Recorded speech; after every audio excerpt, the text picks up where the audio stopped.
Oh, hi!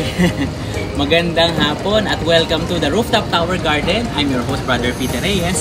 Ngayon naman, pag-uusapan natin itong ZZ plant. So, alam nyo ba ba't ZZ ang kanyang pangalan? Dahil ang kanyang scientific name ay Zamoculcas zamifolia. So, yung ba sasabihin pa? So, wag na, sabihin lang ZZ. So, this is a ZZ plant. Yan. Sinasabing ito raw ZZ plant, minsan ang tawag nila dito lucky plant, minsan money plant. Pero ang pinakatamang tawag dito talaga ay yun nga yung sinabi ko, ZZ plant. I-research nyo na lang kung anong basa doon sa yun.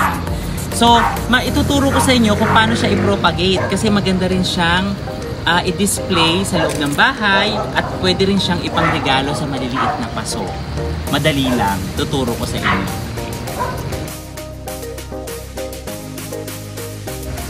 So, yan sinasabing itong ZZ plant na to ay kahit bihirang diligan ay nabubuhay siya at mapapansin nyo makakapal yung mga dahon niya. Akala ko nga dati isang klase siya ng succulent pero parang hindi naman. At low sunlight din siya, hindi siya kinakailangan direct sunlight. So ipapakita ko sa inyo paano siya i-propagate. Ayan. So kung makikita nyo, kukuha tayo ng mga magugulang na dahon. Ayan, mga magugulang na dahon.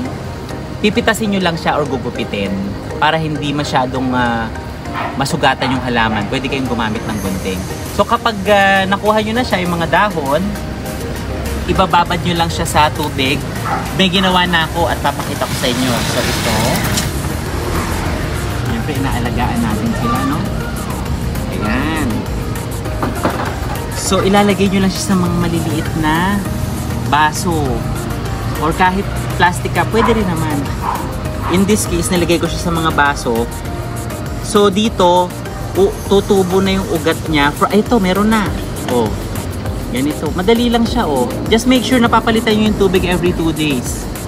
Ayan, may ugat na po siya, oh. So, ibig sabihin, pag humaba pa yung ugat na to, tutubo na po siya as a new ZZ plant. Na pwede na nyong i-transfer sa paso, pwede nyong i-transfer sa ibang lalagyan para pwede rin siyang, actually pwede rin siyang panregalo. Kasi sinasabi nila, maswerte daw ito pag ikaw ay binigyan ng ZZ plant. Kaya ang tawag nila dito, minsan, lucky plant or money plant. Yan. So yun, ganun lang ang pagpo-propagate ng ZZ plant.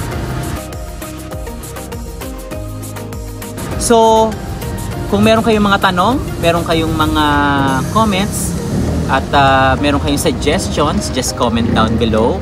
And again, don't forget to like, comment, share, and subscribe. Rooftop Tower Garden.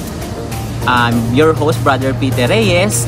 And don't forget to hit the bell button para sa mga latest na updates.